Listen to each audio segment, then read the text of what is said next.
89ನೇ ಶಿವಜಯಂತಿ ಕಾರ್ಯಕ್ರಮವನ್ನು ನಾವು ಆಚರಣೆ ಮಾಡ್ತಾ ಇದ್ವಿ. ಈ ಒಂದು ಕಾರ್ಯಕ್ರಮದಲ್ಲಿ ನಮ್ಮ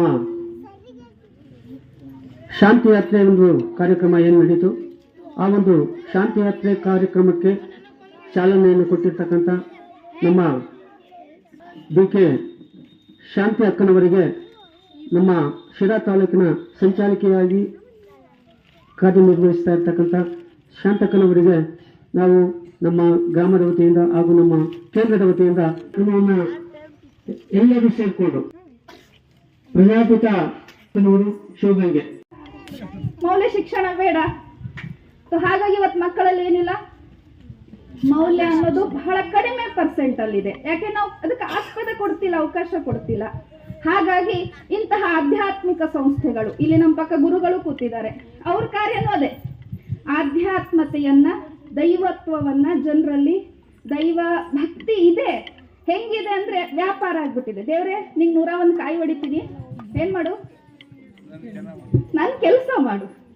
ಅವು ಬಹಳ ಇರ್ತವೆ. ನನ್ನ ಮಗ 10th ಪಾಸ್ ಆಗ್ಬೇಕು, ಜಾಬ್ ಸಿಗ್ಬೇಕು, ಹೆಣ್ಮಗಳಿದ್ರೆ ವರ ಸಿಗ್ಬೇಕು, ಗಂಡ್ ಮಗ ಇದ್ರೆ ಅದು ಏನೋ ಒಂದೊಂದು ಇರ್ತವೆ ನಿಮ್ಮೆಲ್ಲ. ಇಲ್ಲ ಸ್ವಂತ ಮನೆ ಆಗ್ಬೇಕು, ವ್ಯಾಪಾರ ಮಾಡ್ತೀವಿ ದೇವ್ರ ಜೊತೆ. ನಿನಗೆ ನಾನು 101 ದೀಪ ಬೆಳಗಿಸ್ತೀನಿ, ಅಥವಾ ಅನ್ನ ಸಂತರ್ಪಣೆ ಮಾಡ್ತೀನಿ, ಅಥವಾ ಕಾಣಿಕೆ 1001 ಹಾಕ್ತೀನಿ, ನೀನೇನ್ ಮಾಡು. ಭಗವಂತನ ಜೊತೆ ವ್ಯಾಪಾರ ಮಾಡೋಷ್ಟು ಕೆಪಾಸಿಟಿ ಇದೆಯಾ ನಮ್ಗೆ? ನಿಮಗೆ ಗೊತ್ತು, ಭಗವಂತ ಅಂದ್ರೆ ತಂದೆ ತಾನೆ. ಎಂದಾದ್ರೂ ಮಕ್ಕಳು ತಂದೆ ಜೊತೆ ವ್ಯಾಪಾರ ಮಾಡಿದ್ ನೋಡಿರಾ? ನಿಮ್ ಮಕ್ಕಳು ನಿಮ್ ಜೊತೆ ವ್ಯಾಪಾರ ಮಾಡ್ತಾವ? ಈಗೀಗ ಅದು ಆಗಿದೆ. ಅಮ್ಮ ಅಂಗಡಿಗೆ ಹೋಗ್ಬಾ ಮಗ, ಸಕ್ಕರೆ ತಗೊಂಬ. ಸರಿ, ನಂಗೆ ಎಷ್ಟು ಕೊಡ್ತಿ ಹೇಳು ಚಾಕ್ಲೇಟ್ ತಿನ್ನಕ್ಕೆ? ಹೌದಾ? ನೀವು ಮಕ್ಕಳಿಗೆ ನೋಡ್ರಿ, ಇದನ್ನ ಲಂಚ್ ಕೋರ್ತಾನೆ ನೀವೇ ಮನೇಲಿ ಕಲಿಸ್ತಾ ಇದ್ದೀರಿ. ನೀನ್ ಕೆಲಸ ಮಾಡಿದ್ರೆ ನಿಂಗೆ ಏನ್ ಮಾಡ್ತೀನಿ, ಬಿಸ್ಕಿಟ್ ಕೊಡಿಸ್ತೀನಿ, ಚಾಕ್ಲೇಟ್ ಕೊಡಿಸ್ತೀನಿ. ತಮ್ಮ ಮಕ್ಕಳು ದೊಡ್ಡವರಾದ್ಮೇಲೆ ಏನ್ ಮಾಡ್ತವೆ? ಏನ್ ಕೊಡ್ತಿ ಹೇಳು? ಆಸ್ತಿ ನನ್ನ ಹೆಸರಿಗೆ ಬರೀ, ನೀನ್ ಇಟ್ಕೋತೀನಿ. ಹೌದು ತಾನೆ? ಹಾಗಾಗಿ ಮೌಲ್ಯ ಶಿಕ್ಷಣ ಅನ್ನೋದು ಇವತ್ತು ಮನುಷ್ಯನಿಗೆ ಬಹಳ ಬೇಕು.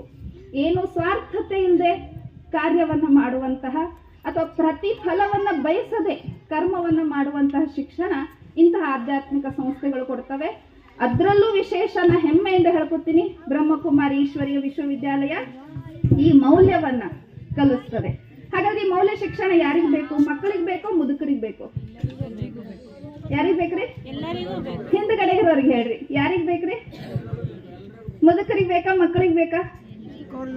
ನಾವು ಬಹಳ ಜನರಿಗೆ ಕರಿತೇವೆ, ಬನ್ರಿ ಬ್ರಹ್ಮಕುಮಾರಿ ಈಶ್ವರ ವಿಶ್ವವಿದ್ಯಾಲಯಕ್ಕೆ ಅಂದ್ರೆ ಏನ್ ಹೇಳ್ತಾರ ಗೊತ್ತಾ? ಅಯ್ಯೋ ಸಣ್ಣ ಮಕ್ಕಳ್ರಿ, ಅವ್ರನ್ನ ಕರಿತೀರಾ? ಶಾಲೆಗೆ ಹೋಗ್ಬೇಕು, ಓದ್ಬೇಕು, ಅವಿನ್ನೂ ದೊಡ್ಡ ಹೋಗ್ಬೇಕು, ಅವಕ್ಕೆ ಕರಿತೀರಾ? ಮತ್ ಈಗ ಮೌಲ್ಯ ಶಿಕ್ಷಣ ಹಾಕದೆ ಇನ್ನು ಮುದುಕರಾದ್ಮೇಲೆ ತಗೊಂಡು ಎಂತ ಮಾಡೋದು? ವಯಸ್ಸಾದ್ಮೇಲೆ ನೋಡಕ್ ಕಾಣ್ತಿರಂಗಿಲ್ಲ, ಕೇಳಕ್ ಕಿವಿ ಕೇಳ್ತಿರಲ್ಲ, ಕೂಡ್ಲಿಕ್ಕೆ ಸೊಂಟದಾಗ ಶಕ್ತಿ ಇರಲ್ಲ. ಇನ್ನು ಅವಾಗ ಹೋಗಿ ಬಾಪ ನಿಂಗೆ ದೇವ್ರ ಬಗ್ಗೆ ಹೇಳ್ತೀನಿ ಬಾಮ್ಮ ಅಂತಂದ್ರೆ, ಅಯ್ಯೋ ನನಗೆ ಆಗಲ್ಲಮ್ಮ, ಸಾಕಾಗೈತೆ, ನಿನ್ ಪುರಾಣ ಎಲ್ಲಿ ಕೇಳಮ್ಮ ಅಂತಾರೆ. ಪವಾಡ ಪುರುಷು ನಮ್ಮ ತಮ್ಮಣ್ಣ ತಾತ ಅನ್ನೋ ಒಂದು ಇದರಿಂದ ಬಂದಿರೋದು. ನಮ್ಮ ಭೂಮಿನಲ್ಲೇ ಹುಟ್ಟು ಬಂದಿದೆ.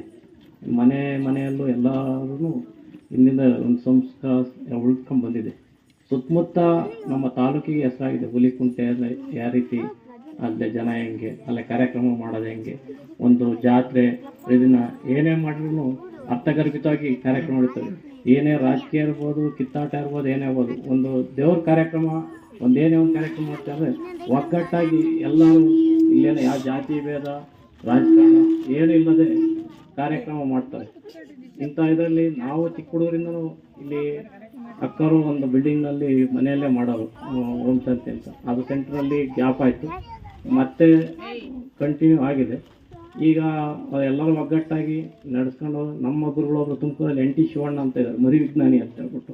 ನಾನು PU ಓದ್ಬೇಕಾದ್ರೂ ನಾನು ಅವ್ರ ಜೊತೆ ಅಲ್ಲಿ ಇದ್ದಾಗ ಅವರು ಇದ್ರ ಬಗ್ಗೆ ಭಾಳಷ್ಟು ನಮ್ದಲ್ಲಿ ಕ್ಲಾಸ್ ಕೊಡೋದು. ಸೈಂಟಿಸ್ಟು ಮರಿ ವಿಜ್ಞಾನಿ ಅಂತ NT ಶಿವಣ್ಣ ಅಂತ ಕೇಳಿದ್ದೀನಿ. ನಾವು ಏನಾದರೂ ಇಲ್ಲಿ ಹೋಗ್ಲಿಕ್ಕೆ ಹಂಗಾಗಿ ಎಲ್ಲ ಒಂದಿದೆ. ಇದು ಕಾರ್ಯಕ್ರಮ ಕರೆದು ಆಹ್ವಾನ ಮಾಡಿಕೊಟ್ಟಿದ್ದಕ್ಕೆ ಓಂ ಶಾಂತಿ ಇದೆಲ್ಲ ಒಂದು ಸ್ಥಾನ.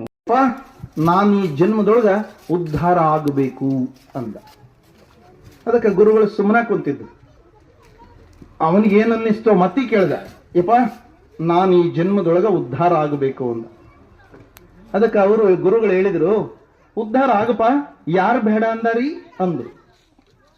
ಯಪ್ಪ ನಾನು ಉದ್ಧಾರ ಆಗಬೇಕಂದ್ರ ನನಗೆ ಸಂಸಾರ ಐತಿ, ಮಕ್ಕಳು ಮರಿ ಇದ್ದಾರೆ, ಸಂಸಾರ ಐತಿ. ಆ ಸಂಸಾರವನ್ನ ಬಿಟ್ಟು ನೀನು ಆಶ್ರಮದೊಳಗ ಬಂದು ಇರು ಅಂತ ಏನಾರ ಹೇಳಿದಂದ್ರ ನನ್ನ ಕೈಲಿ ಸಾಧ್ಯ ಇಲ್ಲ ಅನ್ನಂತೆ. ಹಂಗಾರ ಉದ್ಧಾರ ಆಗೋದಿಲ್ಲ, ಬರೀ ಸಂಸಾರ ಮಾಡಿಕೊಂಡಿರ್ತೀನಿ ಅಂದ್ರೆ ಅದು ಬಹಳ ದೊಡ್ಡ ನಷ್ಟ ಆಗುತ್ತೆ ನನಗೆ ಅನ್ನಂತೆ. ನೋಡಪ್ಪ, ಅವನೇ ಮಾತಾಡ್ತಿದ್ದಾನೆಲ್ಲ. ಬರೀ ಸಂಸಾರ ಮಾಡಿ ಹೋದ್ರೆ ಸಂಸಾರದೊಳಗಿರೋರು ಒಂದಿನ ಉಸಿರು ನಿಂತ ಭಾಗ ತಗೊಂಡೋಗಿ ಮಣ್ಣೊಳಗೆ ಹಾಕಿ ಬಂದು ಮುಗಿತ್ ಬಿಡಲಿ